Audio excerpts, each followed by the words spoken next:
What's going on, YouTube? This is SG1 Sports, and you're watching our college football channel. We continue with our 2023 predictions. The Missouri Tigers are up next. Let's look at some of the other predictions here first for Missouri.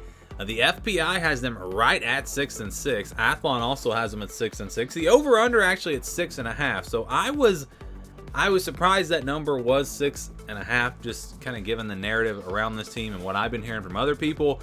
I thought I was kind of onto something. I thought people were going to have this team at, and I've seen a lot of people have them like 4-8, 5-7, and I thought the over/under would be maybe 5.5. No, it's 6.5, and you know this is a team that I think can get to 7 wins, get to 7-5, but the schedule's pretty tough, and so that over/under is definitely a tough one there at 6.5. If it was at 5.5, I think you definitely go over.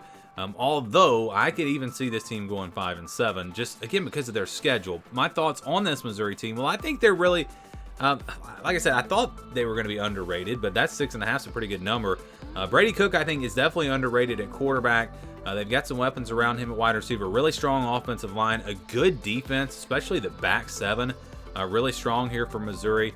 I think they're going to have one of the better defenses actually in the SEC this year. And so, again, I think this team is a team that can compete with the top teams in the SEC. I don't necessarily think they're going to beat a Georgia or even maybe a Tennessee, but I think they're going to be really competitive this year. I don't think maybe anyone blows them out, I should say, besides possibly Georgia, just because of, well, we'll get into that game in just a second. Let's look at the schedule. So you see, I mean, you've got LSU, Kentucky on the road, South Carolina at Georgia, Tennessee, Florida at Arkansas. You've got 7 tough games in the SEC because they're going to play LSU and Arkansas out of the West, and everyone else in the East is going to be tough except for Vanderbilt, I think. So you got 7 tough games there, plus Kansas State. So you can see this team could have a 4-8, 5-7 type season. But a lot of these games are also going to be winnable. So we'll start at the top with South Dakota and Middle Tennessee. I think they win both of these games. And then they've got the big one against Kansas State on September the 16th. So look, last year, this game was a blowout. It wasn't close. Kansas State won by a lot. But if you look at some of the things that happened in that game, special teams touchdowns and turnovers, Missouri just didn't play very well. And I think this year, playing at home, they come out really, really motivated. When you look at these two rosters from a talent standpoint, Missouri's the better team. They're the more talented team. Now, Kansas State, obviously, they develop their players, they coach them up, and they're a lot better once they're into year 2 and year 3 there at Kansas State than they were coming out of high school. And so you're looking at different things here, trying to compare these two teams. And it's tough, but I just think playing at home, Missouri finds a way to get this done. I think they're going to have a chip on their shoulder after the loss last year. They come out really motivated, and they find a way to knock off what I think is going to be a really good Kansas State team. So I think that's going to be a huge win for them. They get Memphis the next week, September 23rd. Memphis, a game that they should win. Look for a letdown potentially after a big win over Kansas State right before SEC play. Maybe they don't blow them out, but I do think they're going to be good enough to get the win, and I do have them beating Memphis. Next game is on the road at Vandy. Vanderbilt, I still think they're the worst team in the SEC.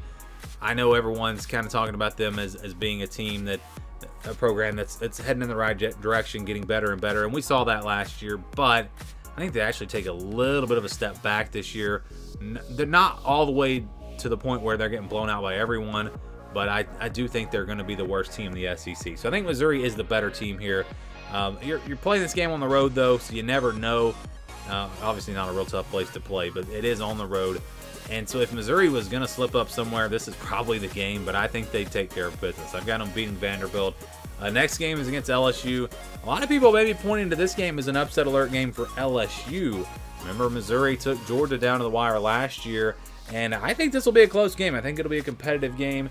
Just one of those games where LSU maybe doesn't play their best, and Missouri, they're going to be fired up. They're going to be 5-0 going in here if my prediction holds true. So I definitely think they'll have confidence and they'll play well, but I don't think it'll be enough. I think LSU is just too good. Jaden Daniels makes some plays late, and LSU wins a close one. Next game is on the road at Kentucky, October 14th. This is going to be a tough one. Hard-fought game, pretty even teams. I don't see a huge advantage for either team. Again, they're pretty even, but I think Kentucky finds a way at home. I think Kentucky gets this win at home. It'll be close, but I've got the Wildcats giving Missouri their second loss in a row. Next game is at home against South Carolina. This is really a toss-up game. This is one that I could see going either way. I've had a hard time with this pick. Again, just back and forth. I'm just going to go with home field advantage here. I think Missouri beats South Carolina. Again, I think these teams are very, very even. Maybe in the trenches, Missouri a little bit better. Maybe a little bit better on defense, and maybe that'll be enough. But this should be a good one. Georgia next on November 4th. I touched on this earlier. This is one I think Georgia plays really, really well in. It's a revenge game. Even though they won last year, it was a game they didn't play well in. And Missouri played them maybe tougher than anyone last season. And so I think that Georgia comes in really, really motivated at home, and they win big. So I think after a big win over South Carolina, Missouri falls here in this one. Next game is against Tennessee. Another one of those upset alert type games for the other team, for Tennessee. Some people might be circling this one as a potential win for Missouri. I think the offense for Tennessee, though, is just going to be a little bit too much. I do think Missouri will fight hard, kind of similar to that LSU game. You know, they've got an opportunity against LSU and against Tennessee to potentially pull off a big upset this year. So watch out for Missouri. They get Florida next on the 18th. This is another toss-up type game. And really what it came down to was South Carolina and Florida. I think they're going to split those two games. I think they win one, lose one. I've got them beating South Carolina. That could easily go the other way. But if they beat South Carolina, I think they'll lose to Florida. And then they get Arkansas on the road. We know they played them tough. This has been a really fun matchup since Missouri's come into the SEC. I think it's an even matchup again this year. Just going to go with home field advantage. So I've got Arkansas winning that game. Missouri finishes 6-6. So that's my prediction for the Missouri Tigers. Would love to get your thoughts on Missouri, your predictions. Let me know what you think down in the comments below.